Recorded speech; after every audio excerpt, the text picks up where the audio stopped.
Welcome to today's webinar, which is all about how to seamlessly integrate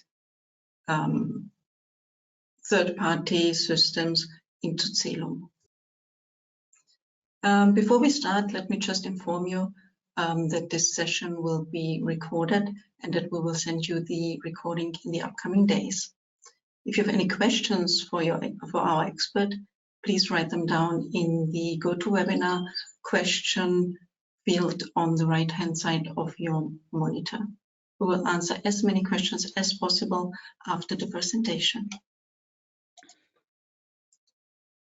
So now let me briefly introduce myself. I'm Isabel. I'm the event manager at CELUM and the moderator of this session. Our CELUM specialist today is Reinhard Eisel.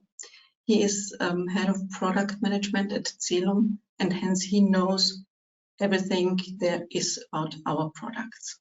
So you should really take the opportunity to ask him all your questions about the REST API at the end of the session. Hello, Reinhard.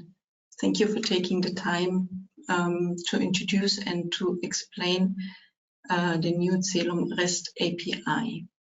What can we look forward to today? Hello, Isabel. Thank you for the intro, and also welcome to everyone joining this lovely afternoon, at least here in Linz, where I'm situated, sunny and 25 degrees. So yes, what are we going to look into? Let me just take over the screen. Yeah, so what I would like to do in the next, let's say, half an hour, to give you an overview again, how we want to shape our API landscape going forward. We have launched a new initiative, launching the new Content REST API with 23.1, so in January. We've come quite the ways since then, and I will also would also like to give you an outlook as to how we see you building integrations, how to integrate CELUM content specifically in the future. So both using REST API, but also new technologies that we've only mentioned briefly before, but where I want to give you an update today. As Isabel already said, please use the tools provided by the webinar software to post any questions you might have into the box so that we can then tackle them at the end of my presentation.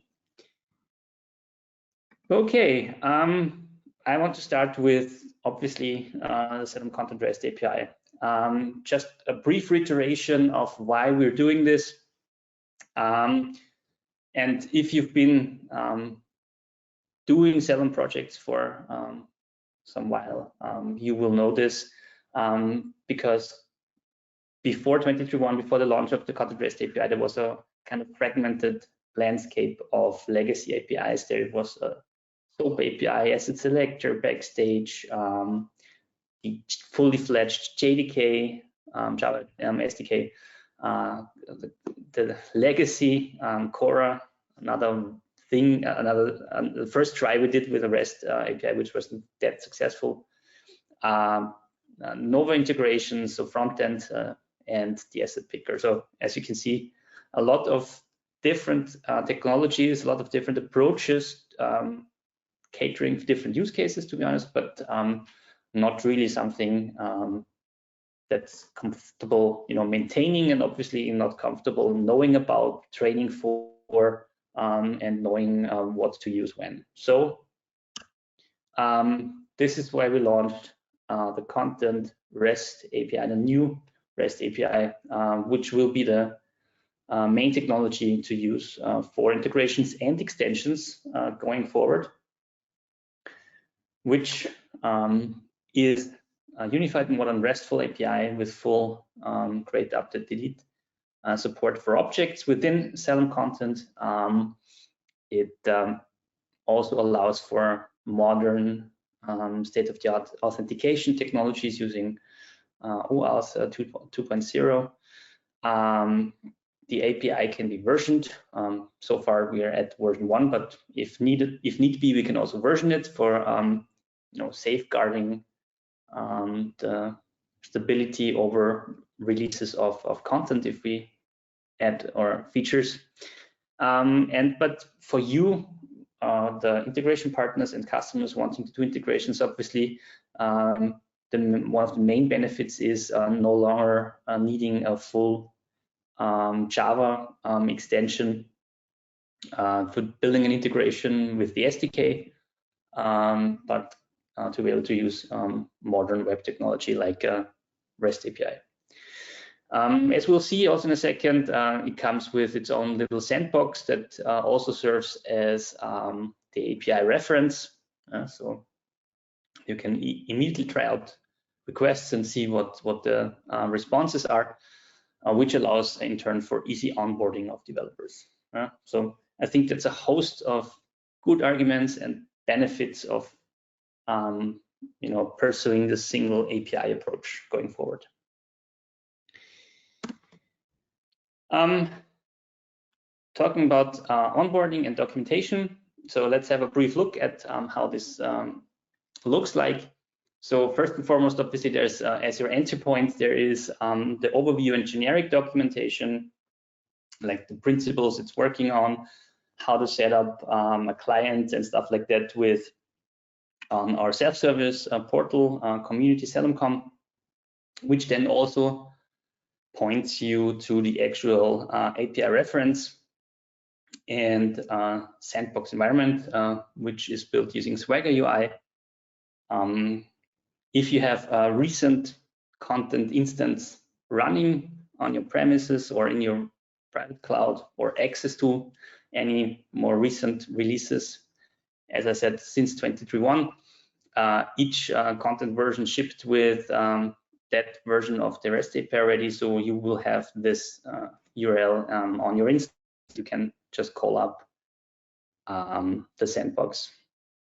And we've also started building a sample app that will also showcase how to use the REST API, and for which we're going to provide the source code starting with 23.12, so with the next release, so that you can have a first-hand glance of how you can use the REST API and its calls to build integrations or build certain use cases.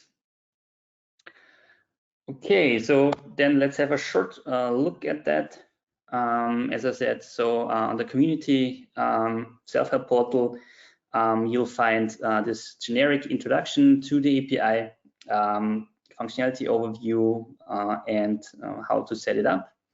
And if you follow the link that's provided here, that will point you to our demo instance that in turn will bring the API reference / sandbox, so you can already authorize yourself against the system. I mean, not necessarily the demo environment, but any environment you would have access to, for example, and you can immediately try out the calls and responses.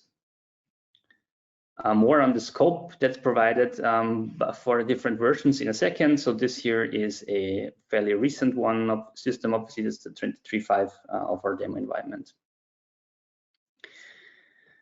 And last but not least, the sample app will be coming to the login mechanisms in a second. But for now, just to give you an idea.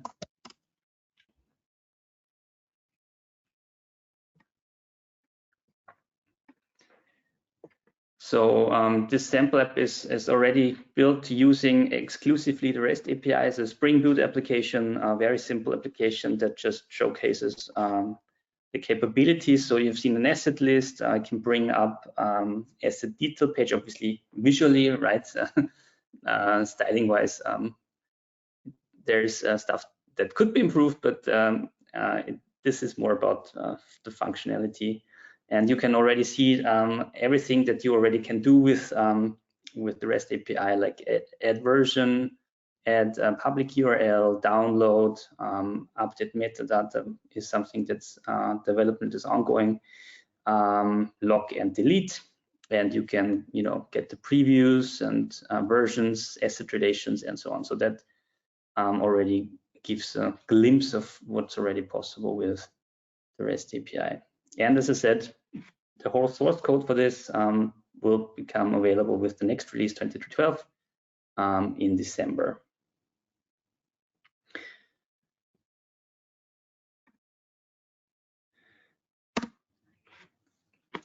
I've briefly touched this just a second ago. So there are two supported authentication methods for REST API.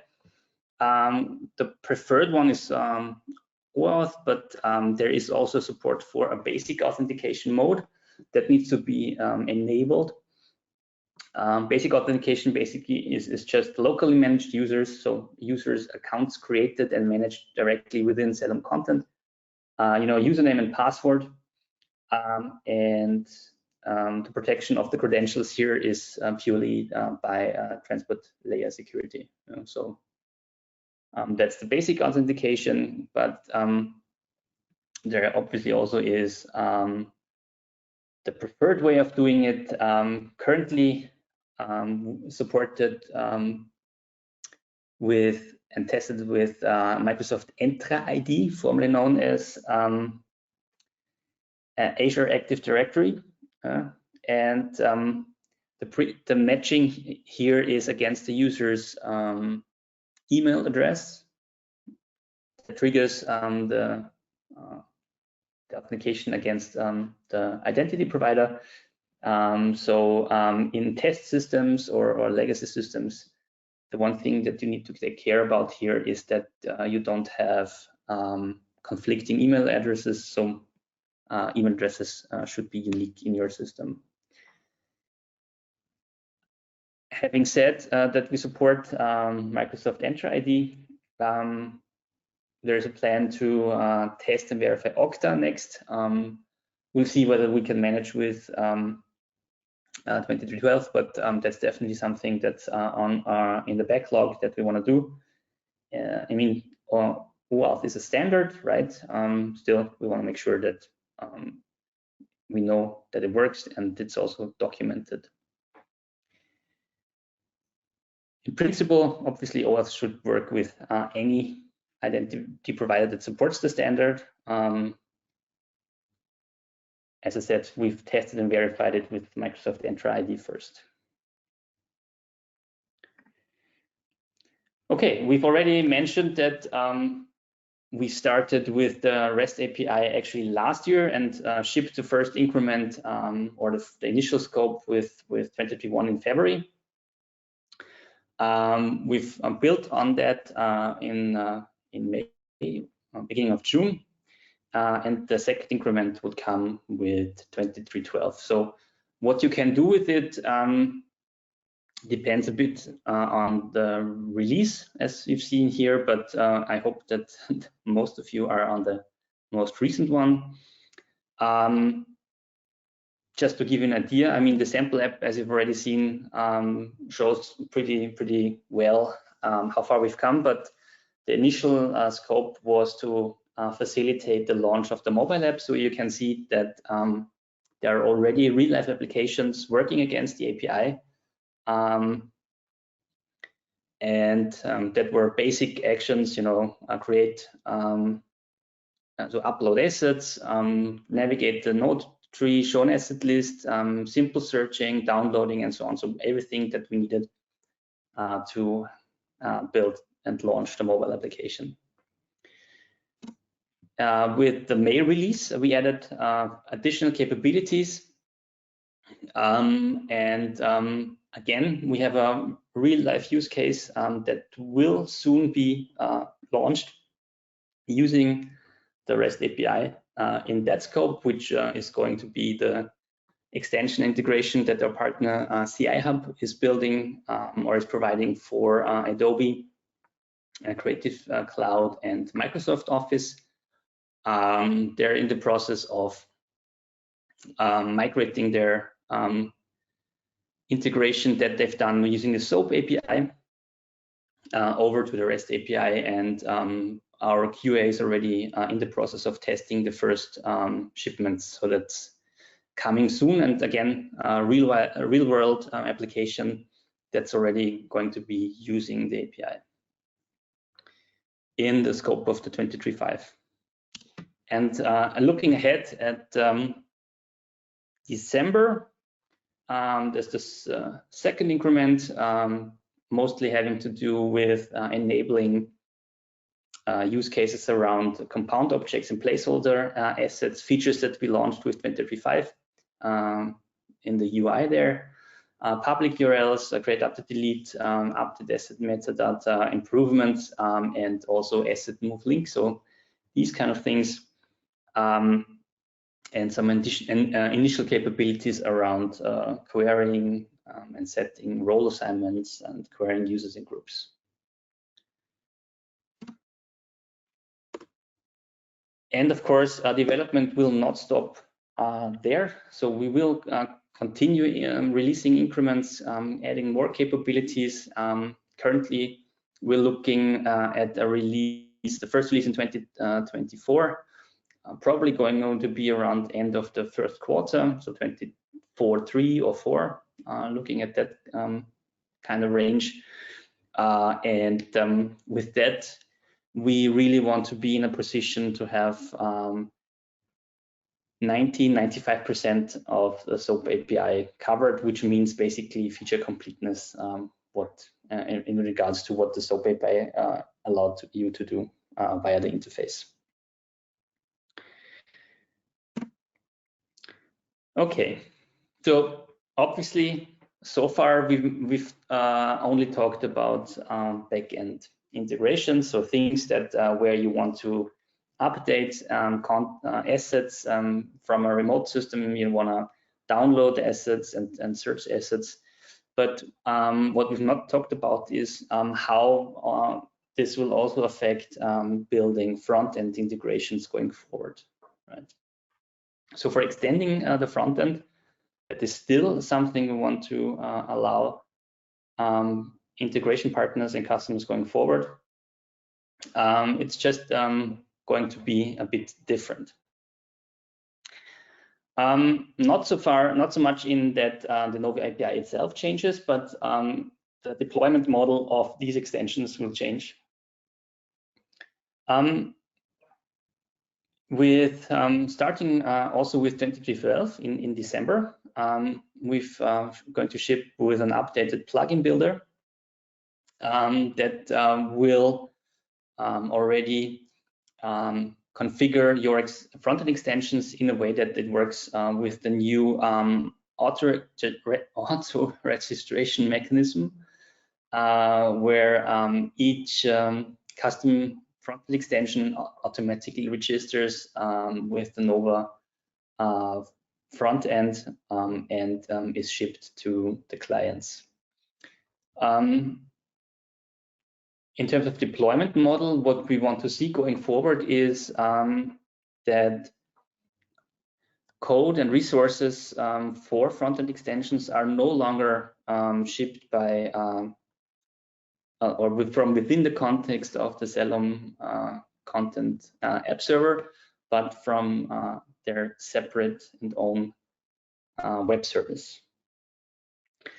And if an extension needs to interact with the backend, like triggering some tasks or updating assets or whatever, then this also needs to be triggered remotely using REST calls.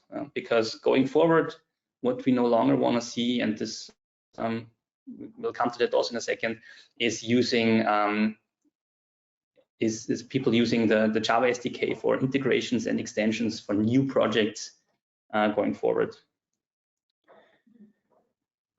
What we also launched with 23.12 for Nova is something that has been also asked before, is that there's a simplified option for providing a translation only front-end extension.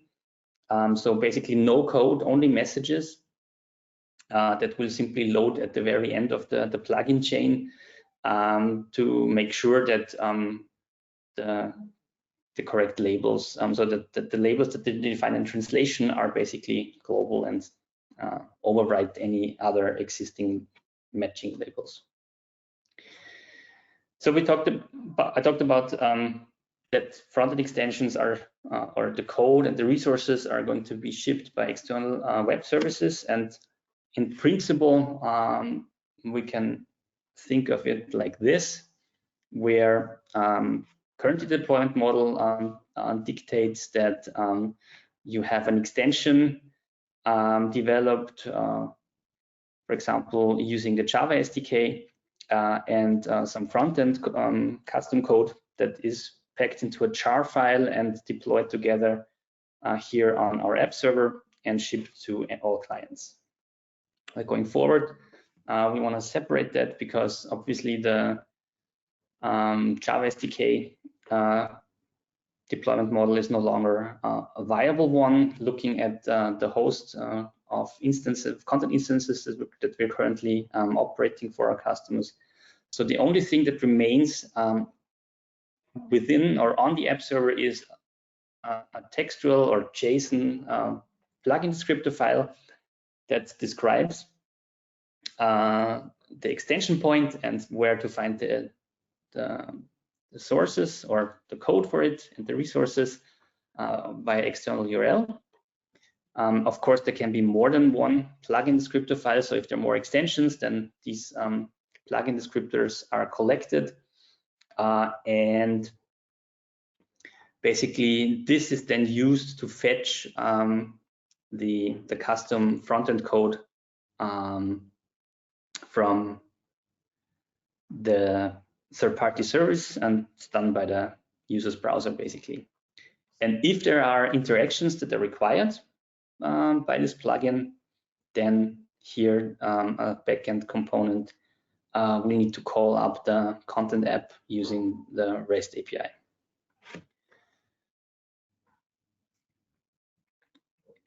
Okay, so I mean, obviously that is a large change and will need time to adapt. But looking at a more SaaS-like solution going forward, we need to make certain that here within the core service, we ship what we're responsible for, and extensions are in the responsibility of the people providing them. This is also, of course, it also has the benefit of decoupling, for example, updates to an extension or updates to the content app. So there is no longer that big a pain in waiting for updated extensions to become available, because since the APIs are stable, it should be enough to simply update either or. The extensions can also be completely, be within their own CI/CD pipe, so that you can immediately tend for them much easier than building it, shipping the jar, copying the jar onto the content instance, restarting the content instance, and so on and so forth. So that's a huge improvement over the classic deployment model. Last but not least, we've talked a lot about Java SDK being made obsolete or sunset, and we'll talk about that in a second a bit more in detail. But for most of the use cases, the REST API, as just shown, is enough on its own just to build an integration with a third-party service. Usually, the REST API itself should be enough. The only thing that would still be missing if we had REST API alone versus the Java SDK is that you currently wouldn't be in a position to react on events. Something like asset updated, do something, or asset uploaded, do something, or container moved, do something, right? And for that, we're currently finalizing the concept for providing webhooks, to allow you to to allow an extension to basically register for some specific events that you're interested in. Obviously, we're looking here at the whole CELUM cloud. So basically, you would specify something like the tenant that you're interested in, and you know which events that you want to be notified about, and then your plugin, your custom service would be called up by if the event occurs with the event details, and then you can trigger whatever action you want to do, and again use the REST API for modifying objects or triggering whatever you need to trigger to fulfill the use case. We're as it's basically indicated here, we really are thinking about the whole CELUM platform, not exclusively CELUM Content, albeit CELUM Content will be the first service to basically use this. But again, this is a work in progress. This is the concept that we're currently following. So if there are any questions on that, I'd also be happy to talk about it. And looking at the time, already a bit late. So quick summary, how to integrate in the future. And again, just a reiteration of what we already presented in spring in Vienna. The information about which you can also find obviously in the community portal with a really elaborate Q&A document. So we're really giving basically the community what they always rightfully wanted, a modern unified REST API, which will continue to extend and which will be the way of integrating going forward, whereas the legacy APIs are being sunset and shouldn't be used for new endeavors. And again, the information that you also find in community is basically that by end of 2024, we will stop basically supporting the legacy APIs, and going forward, only Content REST and Nova API should be used.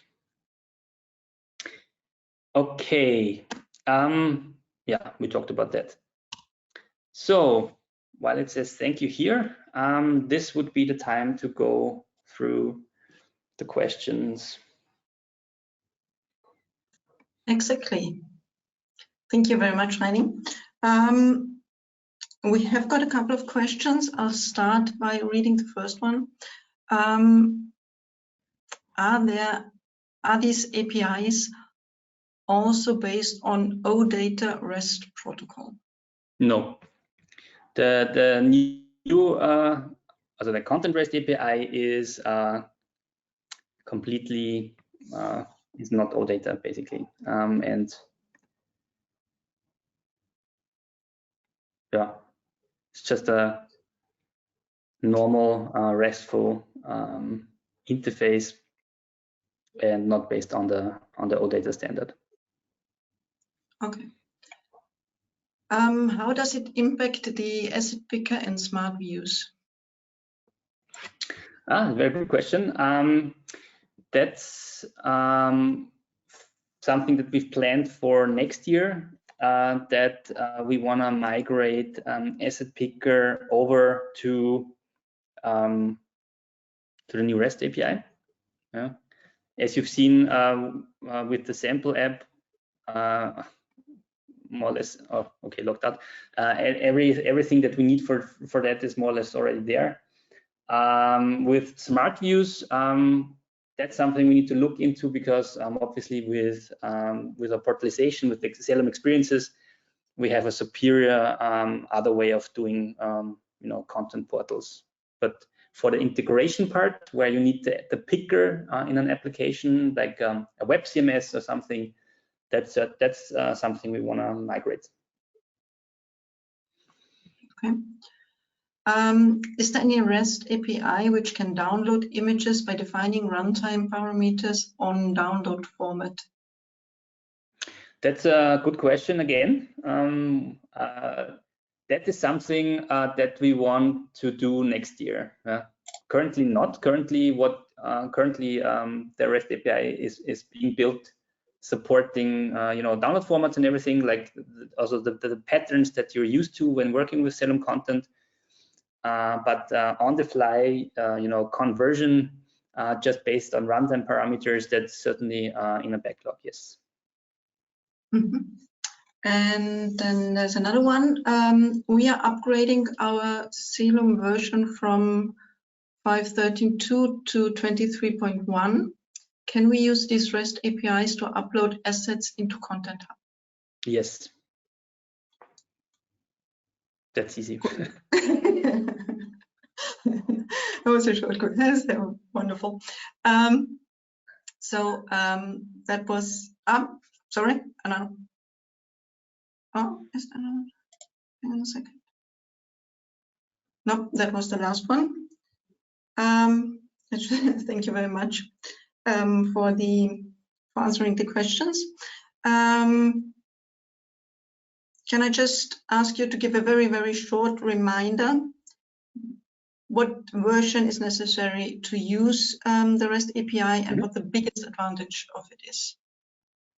Okay, so the version you need is at least 23.1 to start using the REST API. And again, so there's already a real life application out there in the form of the CELUM mobile app that actively uses that.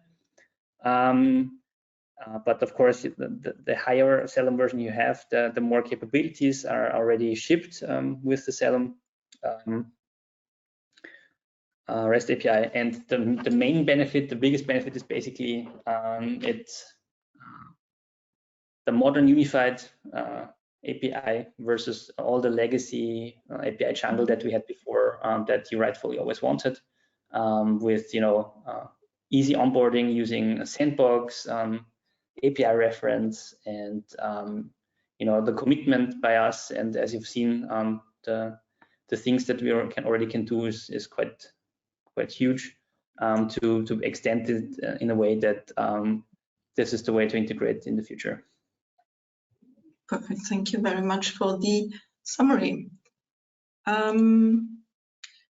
So what is there left for me to say? I would very much, I just have to take over and share my screen, because I would very much like to invite you to our next webinar, which will take place on the 5th of October, where Michael Kraftner, our CEO, will talk about effortless document delivery. So you can find all the details, of course, on our event section on celum.com, and I will also send the registration link in the mail, which will include, I guess, all the links to the community and help sections, and also today's webinar recording. So that was that, because obviously this is very important to me, being the event manager.